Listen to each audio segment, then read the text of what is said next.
Who's shocked that Rishi Sunak's latest plan has failed on migration? So He does it every time. So do you think this is, you're talking about a Rishi Sunak failure here, how much of it is a failure of the EU? How much of it do you think is them being narked about Brexit, or do they, just as you say, have other priorities?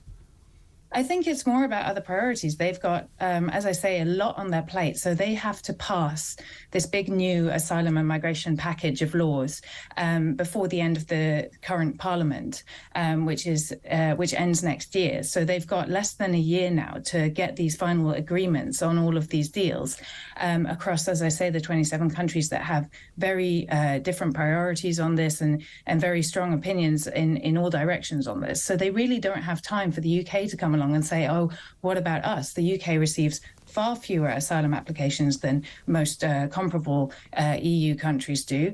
And frankly, us saying, well, we don't want to have to take responsibility for any of them, it should all be your responsibility, that's not going to cut it. So unless we come up with a serious proposal to share responsibility, to allow people with connections to the UK to come here and to do our fair share, I don't think the EU is going to pay much attention. Let me just read out 3 texts that we have, if you don't mind, Zoe, and maybe I could get your reaction to, I'll read them all together, if that's okay, and maybe get your reaction to that.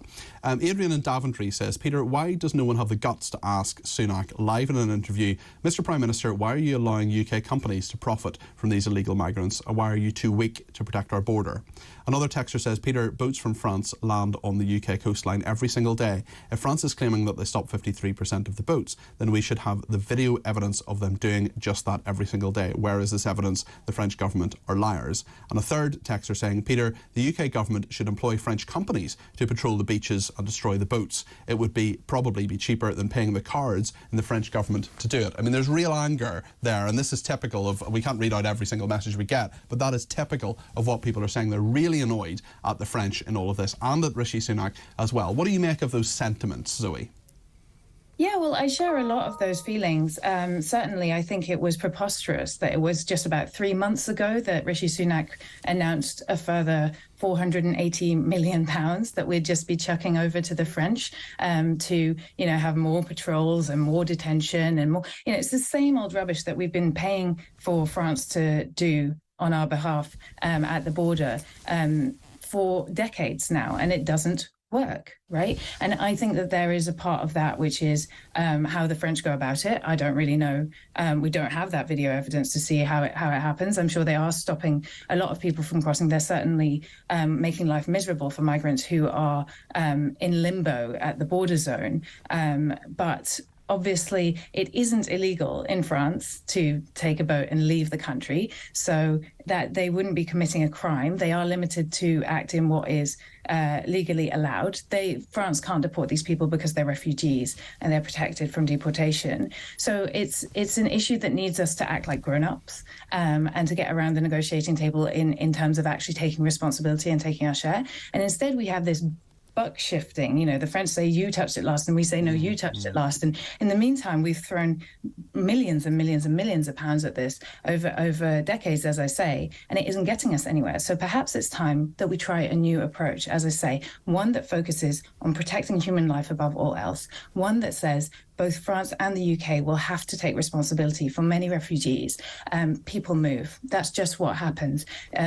We move from where we can't live to where we can live. We move to try to join our communities, to try to join our families, to try to join the places where we think we'll be safe and we'll be able to thrive. And I don't think there's any deal that we can cut with France or the EU that's ever going to stop that. That's what people do. People have hope, and they will always, even at great risk, they will always move. So what we need to do is develop a deal with the French, with the rest of the EU, that is focused on recognizing that reality and making it work for everybody, planning the infrastructure that we need to receive migrants in dignified conditions, in ways that will support our communities and help us all to reap the benefits. And that's what this government hasn't been doing. It's been burying its head in the sand, pretending that it can turn the switch to turn off migration. And I'm afraid that's not realistic, and it isn't realistic to keep saying it's all the French's fault either. It's an international responsibility, and we really need to start looking at it like grown-ups.